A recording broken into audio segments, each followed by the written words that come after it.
இனி வருகின்ற நாட்கள் உங்களுக்கு நல்லதே நடக்கட்டும். அனைவருக்கும் வணக்கம். நம்ம இன்னைக்கு பார்க்குற ராசி மீன ராசி. இந்த மீன ராசி என்பவர்களுக்கு வருகின்ற நாட்கள் எப்படி இருக்குது, வருகின்ற நாட்களுடைய கிரக அமைப்புகள் எப்படி இருக்குது, எந்தெந்த விஷயம்லாம் உங்களுக்கு சாதகமாக இருக்குது, முன்னோர்களுக்கு நீங்கள் எந்த மாதிரி தர்ப்பணம் கொடுத்தா உங்களுடைய வாழ்க்கை ரொம்ப சிறப்பாக இருக்கும், அதோடு மட்டும் இல்லாமல் இந்த புரட்டாசி மாதத்தோட சிறப்பு என்ன அப்படிங்கிறதையும் இந்த வீடியோவில் ரொம்ப விளக்கமாக சொல்லியிருக்கோம்.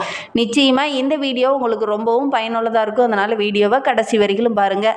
நீங்கள் இப்போ தான் ஃபஸ்ட் டைமாக நம்ம சேனலை பார்க்குறதா இருந்தால் நம்ம சேனலை சப்ஸ்கிரைப் பண்ணிவிட்டு கூடவே இருக்கிற பெல் ஐக்கானையும் கிளிக் பண்ணிக்கோங்க.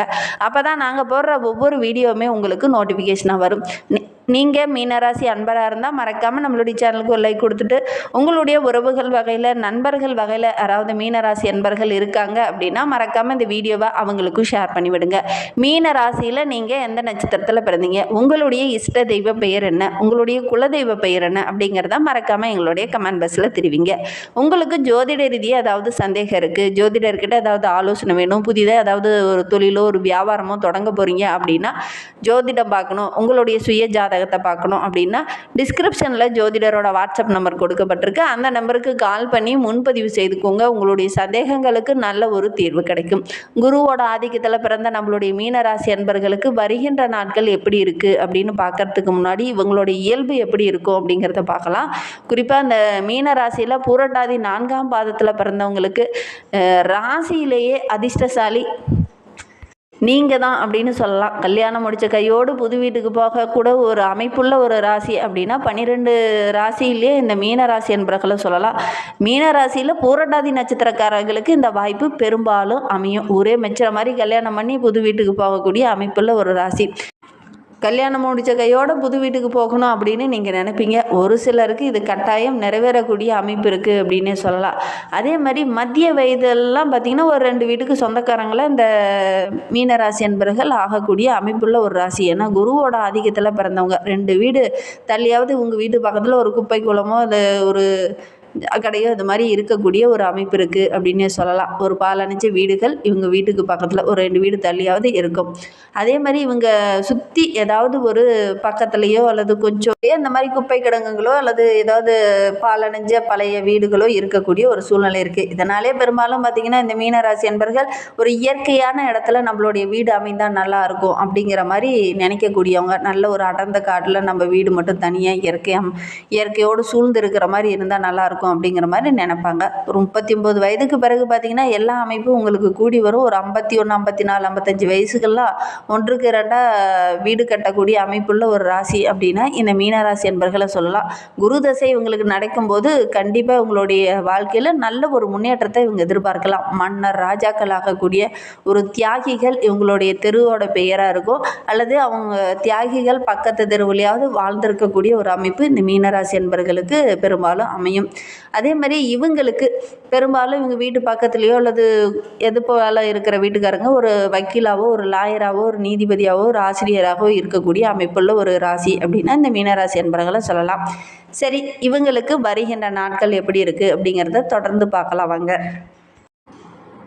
இவங்களுக்கு வருகின்ற நாட்கள் எப்படி இருக்குது அப்படின்னு பார்க்குறதுக்கு முன்னாடி இந்த மகாலயபட்ச அமாவாசையில் நீங்கள் என்ன செய்யலாம். குறிப்பாக மற்ற அமாவாசைகள்லாம் 3 தலைமுறைக்கு முன்னாடி இருக்கிற முன்னோர்களுக்கு மட்டும்தான் தர்ப்பணம் கொடுக்க முடியும். ஆனால் அந்த மகாலயபட்ச அமாவாசையில் தாய் வழி உறவுகள், தந்தை வழி உறவுகள், நண்பர்கள், உறவினர்கள், குருமார்கள், ஆசிரியர்கள் எல்லாருக்குமே நம்ம தர்ப்பணம் கொடுக்கலாம்.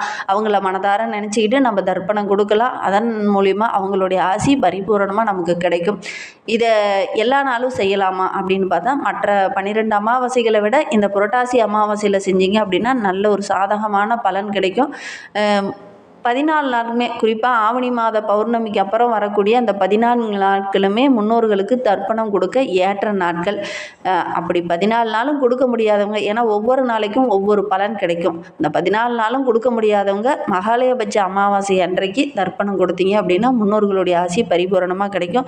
அப்படி ஆற்றங்கரையிலையோ புண்ணிய நதிக்கரையிலையோ போய் தர்ப்பணம் கொடுக்க முடியாதவங்க வீட்டிலேயே கூட எள்ளு தண்ணி அரைச்சி முன்னோர்களை நினச்சிட்டு தர்ப்பணம் கொடுக்கலாம். பசுமாட்டுக்கு பழங்கள் வாங்கி கொடுக்கலாம். அவங்களுடைய ஆசி ஓரளவுக்கு கிடைக்கும். சரி வாங்க, நம்மளுடைய மீனராசி அன்பர்களுக்கு வருகின்ற நாட்களுடைய கிரக அமைப்புகள் எப்படி இருக்குது அப்படிங்கிறத பார்க்கலாம். சுகஸ்தானத்தில் குரு, பஞ்சமஸ்தானத்தில் சுக்கிரன், ரண ருண ரோகஸ்தானத்தில் சூரியன் புதன் கேது, கலசரஸ்தானத்தில் செவ்வாய், ஐனசைன போகஸ்தானத்தில் சனி பகவான் வக்கரகம் அடைந்திருக்கிறார். அவரோடு கூட ராகு இணைந்திருக்கிறார். இந்த மாதிரி கிரக நிலைகள் வருகின்ற நாட்களில் நம்மளுடைய மீனராசி அன்பர்களுக்கு இருக்குது. இதனால் என்னென்ன நற்பலன்கள் கிடைக்க போகுது அப்படிங்கிறத பார்க்கலாம்.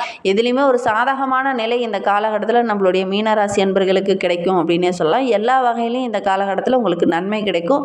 பணம் வரத்து ரொம்ப திருப்திகரமாக இருக்குது. வாக்கு வன்மையில் ஈடுபட்டிங்கன்னா கூட அதெல்லாம் ஓரளவுக்கு உங்களுக்கு சாதகமாக இருக்குது. உங்களுடைய பேச்சு திறமை ரொம்ப சிறப்பாக இருக்குது. மற்றவங்களாம் உங்களுடைய பேச்சுக்கு செவி சாய்ப்பாங்க. அதனால் ரொம்ப சிறப்பான ஒரு நாட்களாக வருகின்ற நாட்கள் இந்த மீனராசி என்பர்களுக்கு அமைந்திருக்கு அப்படின்னே சொல்லலாம். புதிய நண்பர்கள் இந்த காலகட்டத்தில் கிடைப்பாங்க. தொலைதூரத்துலேருந்து ஏதாவது ஒரு நல்ல தகவல் வரும். வியாபாரம் தொழில் செஞ்சுட்டு இருக்கவங்களுக்கு நல்ல ஒரு முன்னேற்றமான நாட்களாக வருகின்ற நாட்கள் அமைந்திருக்கு. பண வரத்து ரொம்ப திருப்திகரமாக இருக்குது. உத்தியோகத்தில் கூட நல்ல லாபம் கிடைக்கக்கூடிய யோகம் இருக்குது. உத்தியோகத்தில் இருக்கிறவங்களுக்கு நல்ல ஒரு திறமையான அங்கீகாரம் இந்த காலகட்டத்தில் கிடைக்கும். உங்களுடைய புத்திசாலித்தனத்தையும் உங்களுடைய திறமையும் இந்த காலகட்டத்தில் மேலிடத்துலேருந்து நல்ல ஒரு பாராட்ட பெறக்கூடிய அமைப்பு இருக்குது. உங்களுடைய கௌரவம் படிப்படியாக அதிகரிக்கும். நிலுவையில் இருந்த தொகையெல்லாம் கூட இந்த காலகட்டத்தில் உங்களுக்கு கிடைக்கும். பதவி உயர்வு, ஊதிய உயர்வு, இடமாற்றம் வேணும் அப்படின்னு கேட்டுட்டு இருந்தவங்களுக்கு அதெல்லாம் கிடைக்கக்கூடிய யோகம் இருக்குது. தற்காலிகமாக போனவங்களுக்கு பணி நிரந்தரம்லாம் கிடைக்கக்கூடிய வாய்ப்பு இருக்குது. அதற்காக கொஞ்சம் கூடுதலாக முயற்சி பண்ண வேண்டிய ஒரு சூழ்நிலை இருக்குது. குடும்பத்தில் கணவன் மனைவிக்கிடையே இருந்த அந்த சின்ன சின்ன இடர்பாடுகள் எல்லாமே சரியாகி நல்ல ஒரு ஒற்றுமையாக வருகின்ற நாட்களில் எதிர்பார்க்கலாம். குடும்பத்தில் நல்ல ஒரு குதூகலம் இருக்கும். வண்டி வாகனம் வாங்கக்கூடிய அமைப்பு இந்த மீனராசி என்பவர்களுக்கு இந்த காலகட்டத்தில் இருக்குது. வெளியூர் பயணங்கள் எல்லாமே உங்களுக்கு சாதகமாக இருக்குது அப்படின்னே சொல்லலாம். மீனராசி பெண்களுக்கு வருகின்ற நாட்கள் ரொம்ப சிறப்பாக இருக்குது. உங்களுடைய வார்த்தைக்கு நல்ல ஒரு மதிப்பு கிடைக்கும். தொலைதூரத்துலேருந்து ஏதாவது ஒரு நல்ல தகவல் கிடைக்கும் அப்படின்னே சொல்லலாம். கலைத்துறையை சார்ந்த நண்பர்களுக்கு ரொம்ப யோகமான வாரமாக வருகின்ற வாரம் அமைந்திருக்கு. உடல் ஆரோக்கியத்தில் இருந்த பிரச்சனை எல்லாமே படிப்படியாக குறையும். அரசியல் துறையில் இருக்கிறவங்களுக்கு ரொம்ப யோகமான நாட்களாக வருகின்ற நாட்கள் அமைந்திருக்கு. கடந்த காலத்தில் இருந்த பிரச்சனையெல்லாம் கொஞ்சம் கொஞ்சமாக சரியாகும். நல்ல ஒரு முன்னேற்றத்தை வருகின்ற நாட்களில் எதிர்பார்க்கலாம். பூரட்டாதி 4ஆம் பாதத்தில் பிறந்தவங்களுக்கு இந்த புரட்டாசி மாதம் ரொம்ப சிறப்பான மாதமாக அமைந்திருக்கு. அக்டோபர் 7 வரை குரு சுகஸ்தானத்தில் செஞ்சிருக்கிறதுனால அலைச்சலும் உழைப்பும் அதிகமாக இருந்தாலும் ஓரளவுக்கு லாபம் கிடைக்கக்கூடிய யோகம் இருக்குது. அவருடைய பார்வை 8, 10, 12 ஆகிய இடத்துல கிடைக்கிறதுனால மறைந்திருந்தாவது உங்களுக்கு செல்வாக்கு கொடுப்பார். உடல் ஆரோக்கியத்தில் இருந்த பிரச்சனை சரியாகும். அதிர்ஷ்ட வாய்ப்புகள் உங்களை தேடி வரும். வேலை இல்லாமல் இருந்தவங்களுக்கு நல்ல ஒரு வேலை கிடைக்கக்கூடிய யோகம் இருக்குது. தொழிலில் வியாபாரத்தில் நல்ல ஒரு முன்னேற்றம் இருக்குது. வேலைக்காக முயற்சி செஞ்சவங்க இந்த காலகட்டத்தில் முயற்சி பண்ணீங்க அப்படின்னா நல்ல ஒரு வேலை கிடைக்கக்கூடிய யோகம் இருக்குது. விரைய செலவுகள் கொஞ்சம் இந்த காலகட்டத்தில் கண்ட்ரோல் ஆகும். குறிப்பாக அக்டோபர் 8 முதல் பூர்வ புண்ணியஸ்தானத்தில் சஞ்சரிக்கும் குரு 9 மற்றும் 11ஆம் இடத்துல ராசியை பார்ப்பதனால இதுவரை உங்களுக்கு இருந்த நெருக்கடிகள் கொஞ்சம் கொஞ்சமாக குறையும். உங்களுடைய செல்வாக்கு படிப்படியாக உயர ஆரம்பிக்கும். உத்திரட்டாதி 1, 2, 3, 4 பாதங்களில் பிறந்தவங்களுக்கு வருகின்ற நாட்கள் எப்படி அமைந்திருக்கு அப்படிங்கிறத பார்க்கலாம். இந்த புரட்டாசி மாதம் ஒரு நன்மை நிறைந்த மாதமாக உங்களுக்கு அமைந்திருக்கு. ஏன்னா விரயஸ்தானத்தில் சனி பகவான் வக்கரகம் அடைந்திருக்கிறதுனால 7.5 சனியோட தாக்கம் அதிகமாக இந்த காலகட்டத்தில் இருக்காது. ஆத்மகாரகன் சூரியன் சப்தமஸ்தானத்தில் செஞ்சிருப்பதனால ஒரு சிலருக்கு திடீர்னு சின்ன சின்ன இடமாற்றங்கள் வரும். கொஞ்சம் கவனமாக செயல்படணும். செப்டம்பர் 29 முதல் புதன் மறைந்திருக்கிறதுனால புதன் நிறைய செல்வாக்க உண்டு பண்ணுவார். அந்த அளவுக்கு நல்ல ஒரு யோகமான நாட்களில் வருகின்ற நாட்கள் இருக்குது அப்படின்னு சொல்லலாம். புதிய ஒப்பந்தங்களில் இந்த காலகட்டத்தில் கையெழுத்தாகும். வீடு கட்டுவதற்கான முயற்சியில் இந்த காலகட்டத்தில் இறங்குனீங்க அப்படின்னா கண்டிப்பாக அதெல்லாம் கைகூடி வரும். புதிய வண்டி வாகனம் வாங்கக்கூடிய அமைப்பு இருக்குது. ருண ரோக சத்ருஸ்தானத்தில் சஞ்சரிக்கக்கூடிய கேது உடல்நல பாதிப்பை கொஞ்சம் கொஞ்சமாக குறைப்பார். எதிரிகளுடைய தொல்லை கொஞ்சம் குறையும். போட்டியாளர்களுடைய பிரச்சனை இந்த காலகட்டத்தில் கொஞ்சம் குறைய ஆரம்பிக்கும் அப்படின்னே சொல்லலாம். ரேவதி நட்சத்திரத்தில் பிறந்தவங்களுக்கு வருகின்ற புரட்டாசி மாதம் நல்ல ஒரு முன்னேற்றமான மாதமாக அமைந்திருக்கு அப்படின்னு சொல்லலாம். மாத தொடக்கத்தில் புதன் சின்ன சின்ன சங்கடங்களை ஏற்படுத்தினாலும் செப்டம்பர் 29 முதல் உங்களுடைய எதிர்பார்ப்புகள் எல்லாமே நிறைவேறும். நீண்ட நாளாக இழுபறியாக இருந்த பணம்லாம் டக்குன்னு கிடைக்கும். நல்ல ஒரு முன்னேற்றம் கிடைக்கக்கூடிய நாட்களாக வருகின்ற நாட்கள் அமைந்திருக்கு அப்படின்னு சொல்லலாம். என்றோ ஒரு நாள் நீங்கள் போட்டிருந்த பணம் கூட இந்த காலகட்டத்தில் உங்களுக்கு கிடைக்கும். நல்ல லாபம் கிடைக்கக்கூடிய யோகமான நாட்களாக அமைந்திருக்கு. ராசிநாதன் குருவோடைய பார்வை மாதம் முழுவதும் உங்களுக்கு ரொம்ப சிறப்பாக இருக்கிறதுனால நிறைய நன்மைகள் கிடைக்கக்கூடிய ஒரு வாரமாக அமைந்திருக்கு அப்படின்னே சொல்லலாம். வியாபாரத்தில் நல்ல ஒரு முன்னேற்றத்தை எதிர்பார்க்கலாம். ஒரு சிலருக்கு பதவி உயர்வு, ஊதிய உயர்வு இதெல்லாம் கிடைக்கும். அக்டோபர் 8 முதல் பூர்வ புண்ணிய ஸ்தானத்தில் சஞ்சரிக்கக்கூடிய குரு உங்களுடைய ராசியை பார்ப்பதனால நீங்கள் எடுக்கிற முயற்சிகள் எல்லாமே உங்களுக்கு வெற்றிகரமாக அமையும். இதுவரை இருந்த போராட்ட நிலை மாறும் அப்படின்னே சொல்லலாம்.